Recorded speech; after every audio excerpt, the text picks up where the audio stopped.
the latest issue of Forbes India, on stands now. मुसीबतें बता के नहीं आती संजू, संजू।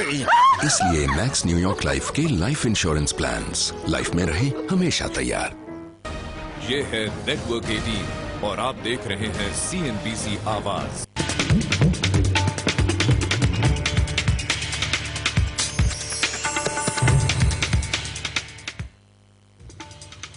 आवाज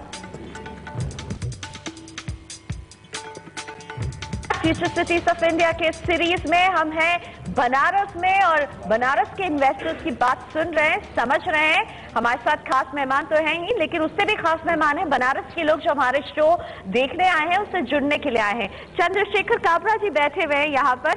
चंद्रशेखर काबरा जी, मैं चाहूंगी आपके मन में जो सवाल है वो पूछे, हमारे एक्सपर्ट से हम ढूंढने की कोशिश करेंगे आपके सवाल के लिए जवाब।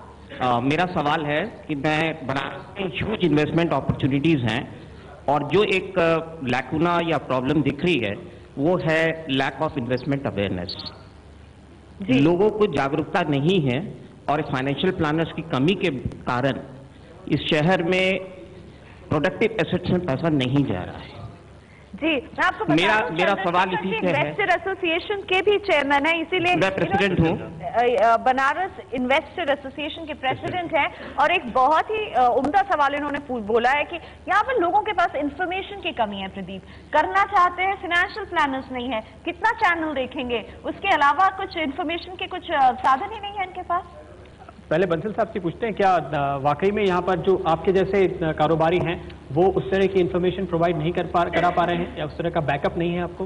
एक्चुअली क्या है कि BSc, NSc और MCX ने कई बार यहाँ सेमिनार किया, लेकिन जो सेमिनार किया उसका रेशियो बनारस में कम रहा है क्योंकि उनका इंटरेस्ट बड़े शहरों में ज़्यादा होता है करने का।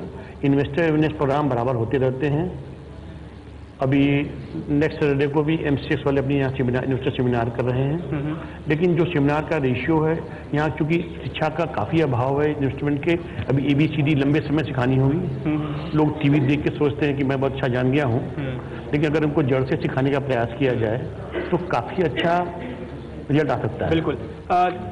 शर्मा जी जो मुंबई स्टूडियो में मौजूद हैं, DD शर्मा जी, आपसे ये समझेंगे कि आप जो मुंबई या अहमदाबाद के कारोबारी से इंटरेक्ट करते हैं उसके मुकाबले में वाराणसी के जो ट्रेडर्स हैं, इन्वेस्टर्स हैं, उनकी रिक्वायरमेंट्स कुछ अलग हैं। क्या आप उसको एड्रेस करने के लिए एक अलग तरीका अपना रहे हैं? जी हाँ, देखिए हमारी भी वासी में, इलाहाबाद में इधर ब्रांचेज हैं और मैंने तो खुद ने यहाँ पर पिछले 3 सालों में 2 कॉन्फ्रेंसेज भी किए, इन्वेस्टर्स सेमिनार किए हैं, यहाँ मैं आ चुका हूँ। और डेफिनेटली जो है एक इन्वेस्टर्स अवेयरनेस प्रोग्राम और इन्वेस्टर्स को डेवलप करने के लिए, एजुकेट करने के लिए इस तरह की कॉन्फ्रेंसेस की जरूरत है। लेकिन उसके बाद भी मैं समझता हूं सबसे ज्यादा जरूरत है कि इन्वेस्टर्स को खुद को जो है अपने आप को एजुकेट करना पड़ेगा। किसी भी तरह का अवेयरनेस प्रोग्राम जो है वो आपको एक सस्टेन्ड जो है ना नॉलेज बेस नहीं दे सकता। नॉलेज की खुद की ईगरनेस ही आपको आगे बढ़ा सकती है, क्योंकि एक बार सेमिनार हुआ, उसमें बुलाया, आपने 1 घंटा 2 घंटा सुना, उसके बाद चले गए और आपने कुछ आगे स्टडी नहीं किया या जिन जिन पॉइंट्स पे डिस्कशन हुआ उस तरह से आप आगे नहीं बढ़े, तो मेरे ख्याल से वो इन्वेस्टर्स अवेयरनेस प्रोग्राम सिर्फ अकेला आपको 1-2 घंटे में कुछ भी नहीं सिखा सकता है। इन्वेस्टर्स की खुद की अगर ईगरनेस होगी, कीननेस होगी कि वो समझे इन्वेस्टमेंट की फिलॉसफी क्या है, थ्योरी क्या है, क्या क्या हमें प्रिकॉशंस लेने चाहिए, किस तरह की रिस्क हम ले रहे हैं जब इक्विटी मार्केट में इन्वेस्ट कर रहे हैं, तो ये जब तक वो खुद उसके बारे में सोचेगा, समझेगा नहीं और ज्यादा खोजबीन नहीं करेगा, जब तक बहुत ज्यादा सिर्फ इन्वेस्टर अवेयरनेस प्रोग्राम से नहीं हो सकता कुछ। जी हाँ, यानी अगर आप शेयर बाजार में इन्वेस्ट करना चाहते हैं तो बतौर इन्वेस्टर या बतौर ट्रेडर आपको भी मेहनत करनी होगी, ये कह रहे हैं शर्मा जी। लेकिन बनारस का इन्वेस्टर, उसके मन में क्या सवाल है जानते हैं। यहाँ पे प्रशांत लखोटिया जी हैं और कमोडिटी से जुड़ा इनके पास सवाल है। जी लखोटिया जी, पूछिए। यहाँ पर बहुत सोने और चांदी का सबसे ज्यादा व्यापार होता है, लेकिन फिर भी MCX या स्पॉट मार्केट की तरफ से यहाँ पर वेयर हाउस खरीदी है, जिसके कारण लोग इन्वेस्टर अभी भी इनकी तरफ आकर्षित नहीं है। आशीष, आप इस सवाल को देखना चाहेंगे, कितनी हद तक जरूरत है और क्या इस वक्त एक अब तक इंफ्रास्ट्रक्चर का एक्सपेंशन देखने को मिला है कमोडिटी एक्सचेंजेस की ओर से, और क्या कभी बनारस का नंबर आएगा? मेरा मानना है कि यूपी में कुछ हब्स हैं, जैसे मेरठ है, आगरा है और बनारस, ये गोल्ड और सिल्वर के जो ट्रेड को लेकर एक बड़े सेंटर्स है। बट जो दूसरे सेंटर्स हैं जो अभी MCX ने या स्पॉट एक्सचेंज ने बना रखे हैं, वहाँ का जो वॉल्यूम्स है प्रदीप, वो अभी इन सेंटर्स के कंपैरिजन में कहीं ज़्यादा है। इसके अलावा एक और समस्या है इन सेंटर्स के साथ में कि जो बहुत सारे कारोबारी हैं अभी भी अपना जो कामकाज है वो कैश मार्केट के थ्रू ज़्यादा करते हैं कंपेयर टू MCX, जिसके कारण से जो डिजायर्ड वॉल्यूम्स हैं जो किसी एक्सचेंज को वेयर हाउस खोलने के लिए ज़रूरी है, वो अभी भी ये सेंटर्स डिराइव नहीं कर पा रहे हैं। तो मेरा मानना है जैसे ही थोड़ा सा यदि कल्चर चेंज होगा कि आप ज़्यादा से ज़्यादा कारोबार एक्सचेंज में करने की कोशिश करेंगे, तो आगे जाके बिल्कुल एक्सचेंजेस का काम ही है नए सेंटर्स खोलना, वो बिल्कुल हेल्प करेंगे इस एक्टिविटी में और वो चाहेंगे नए से नए सेंटर्स ओपन करें।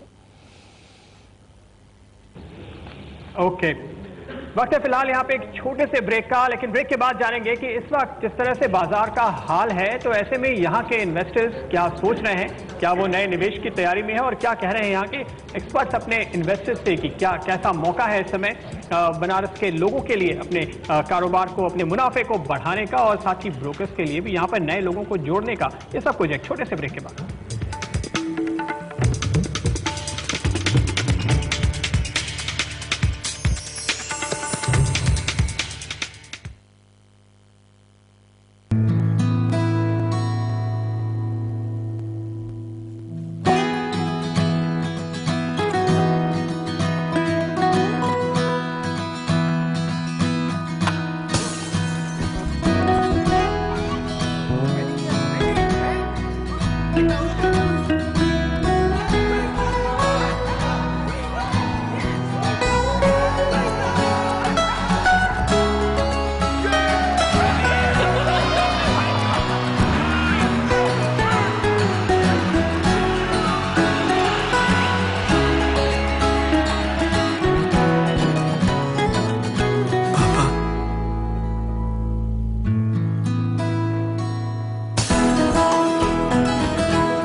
सपने सजते हैं। बनाओ एक ऐसा घर जो उन्हें हमेशा अटूट रखे। ACC सीमेंट, सदा अटूट रहो।